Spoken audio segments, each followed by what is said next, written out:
This segment sponsored by Foster Financial.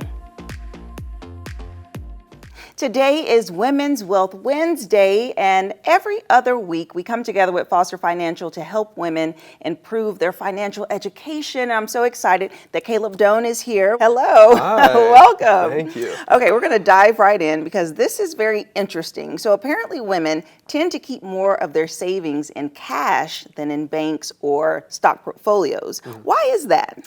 Yeah, it's a good question. I think basically this was spurred on because there's some different studies done of just how men and women kind of differ and how they save for retirement, and they ultimately found that women keep a larger percent of their portfolio or kind of their net worth just in cash in the bank as opposed to in the stock market. Yes. And I think, there's other studies that show generally women investors maybe have a slightly lower risk tolerance than a lot of men. They're not anxious to go, hit the slot machine or whatever it might be. So, that kind of shows part of the reason. But I think it's important to identify, does that make sense? Like, is it good for people to keep a larger percent of their portfolio in cash as opposed to investing in the market? And so there's really, maybe one key benefit of doing that, and then there's a couple key risks that make sense to talk about for women keeping more cash in the bank. And so what's the benefits of it?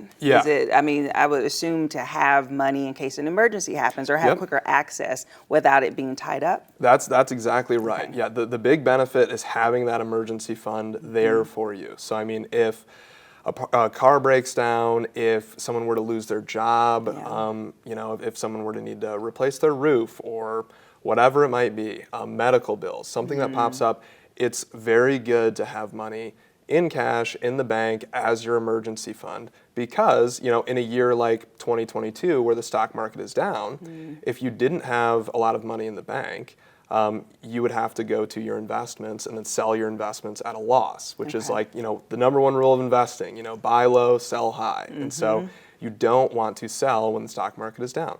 So it's important to keep that emergency fund in cash in the bank. There can be issues that arise, however, if you're keeping too much cash in the bank. So, a good emergency fund to keep, a lot of people say maybe 6 months of expenses. So, if you typically spend maybe $5,000 a month on everything, keep, $30,000 in cash in the bank. So the issues that can arise if you have too much money in the bank are maybe a couple fold. So first, of course, in 2022 and now into 2023, when the stock market is down, people can be maybe patting themselves on the back a little bit for having more cash in the bank because they say, hey, the stock market went down, people are worried about their portfolios. My cash in the bank didn't go down at all, right? It's People still like, I told you so. Exactly, yeah, people are excited about it. But if you look over the last 10 years, the market has essentially been on a bull run since the recovery of 07, 08 financial crisis. And so if people just had that money in the bank for that entire time, of course they missed out on the 10 years of gains to avoid the 1.5 years of losses so far. So that's one risk, is not being able to see the capital appreciation in the portfolio. The second risk, which is really prevalent right now, is inflation risk. Right. Okay. So what's going on with that, and how does it affect your funds in the bank? Right. So everyone has heard inflation be in the news over the past year.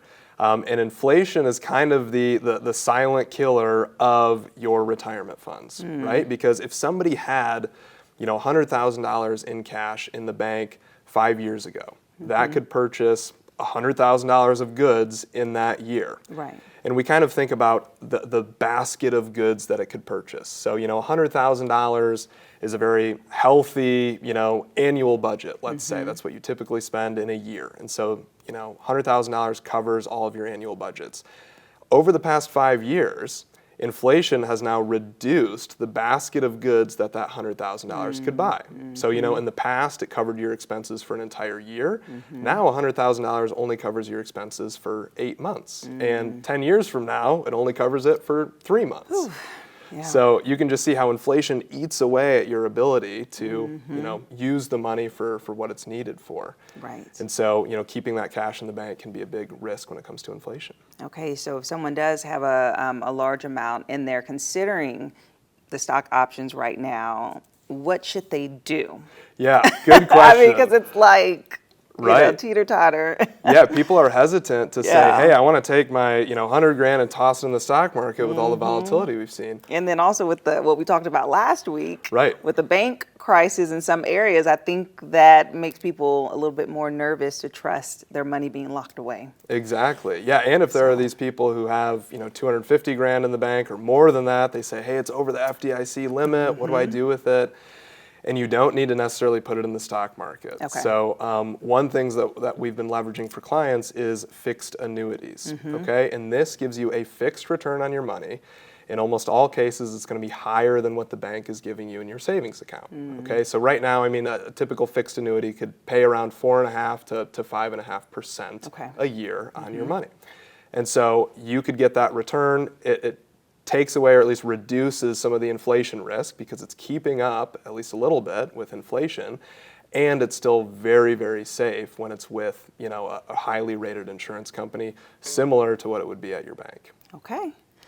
Well, wonderful. And I know that's just a bit of the advice that you have. There's so much more. And of course, it's personalized. Everybody's portfolio is different. So thank you so much, Caleb, for coming in and sharing that information. And if you would like more information about Foster Financial, they actually offer complimentary consultations to take a look at your portfolio and see how they can strategize and help you with your finances. We'll have their website listed below, and we'll be right back. This segment sponsored by Foster Financial.